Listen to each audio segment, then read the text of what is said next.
This chapter 3, entitled Hiraṇyakashipu's Plan to Become Immortal. So in the last chapter, we discussed that how Hiraṇyakashipu pacified the relatives, Mata Diti, Hiranyaksha's wife and her children, etc. Gave multiple stories of king of Ushinara, and then Yamaraj comes and tells the story of Kulinga birds. So very nicely, he, very expert in Deshakalagya, gives the order to destroy the Brahmanical culture, etc. And then he comes to Mount Mandara, the Mandara hill, and starts to perform severe austerities, very harsh austerities, standing on his toes with arms raised in a very, very difficult position. Why? Because he wanted to get all these siddhis, all these benedictions which we just read, and become free from old age and get the ownership of Lord Brahma's planet. So basically, with these hidden agendas, he approaches and starts to perform tapasya. And the light which was coming out of his body was extraordinary. The heat, the effulgence, he didn't do anything. He was just absorbed in tapasya. Didn't eat, didn't sleep, didn't lie down. For hundreds of celestial years, he was performing this harsh tapasya. His whole body was covered with ants, Valmika. The word used is Valmika. And the picture which BBT has provided, so nice picture. We can see there are the ant hills, so many ant hills are there, how Hiraṇyakashipu is performing tapasya. And in this, there are two pictures in this regard. First is before his body was covered with ant hill, standing on his toes with such brilliant light coming out, which was disturbing the whole atmosphere, the upper planets, the lower planets, etc. Everyone was disturbed. Even the demigods could not tolerate the extreme heat. So as a result, they approach Lord Brahma. And in text, so there's a very nice lesson that one should approach a bona fide spiritual master for solving problem. Not primarily for material problems, but actually spiritual problems. Then the demigods speak a very nice thing. Yadi manyase, text number 7. If you think it is proper, then kindly stop this whole disturbance which is destroying everyone.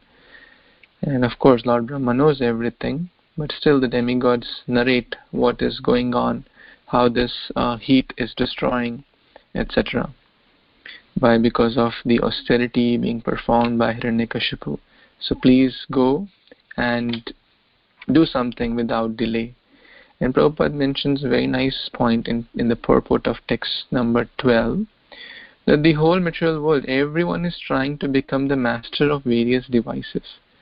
Although everyone is the servant of his senses, but everyone wants to become the master. That tendency is very, very deep-rooted. So one should try to become the master of one's senses, one's mind, rather than trying to become the master of everyone or even the whole world, which Hiraṇyakashipu wanted to. So one should become Goswami. It's a very nice lesson.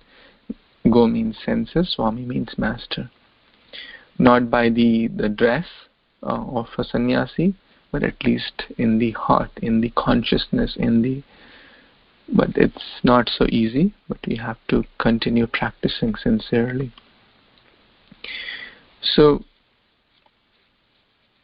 they continue to offer prayers, and then finally Lord Brahma, along with other sages like Bhrigu Muni, Daksha Muni, etc., goes to that scene on his transcendental carrier, his swan, and he sees this how Hiraṇyakashipu's body was practically chewed up by ants, etc. The whole flesh was gone, and the prana was just being contained in the bones.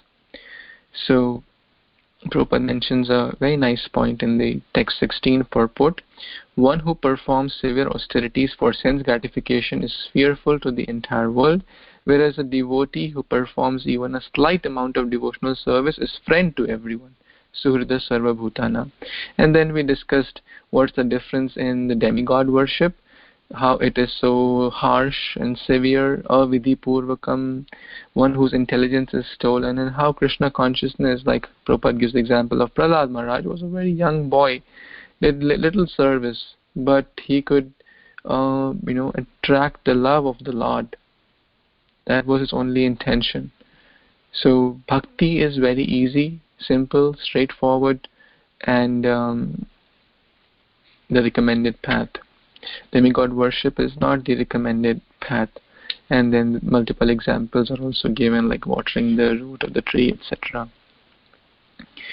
So he performed that tapasya for 100 celestial years. One celestial year is equivalent to almost 6 months. So we can imagine like tens and thousands of years he was doing tapasya. And finally, Lord Brahma puts transcendental water on on Hiraṇyakashipu's body from his kamandalu, which is very divine, and says, okay, I will fulfill your desire. Immediately Hiraṇyakashipu falls flat and offers obeisance, dandavat pranam, and in a very humble way, with faltering voice, starts to offer prayers with folded hand and faltering voice in a humble mood. So that's a great lesson, that although these qualities are very divine, but he had a hidden agendas. So we can learn lesson even from a demonic personality like Hiraṇyakashipu, how he was praying in a very humble mood with folded hands and offering pranams, etc. And then Prabhupada mentions in great detail in text number 24's purport that how what's the difference in demigod worship and Krishna consciousness. So no matter one has desires or no desires, etc., one should approach Krishna, and then he will take care of the rest.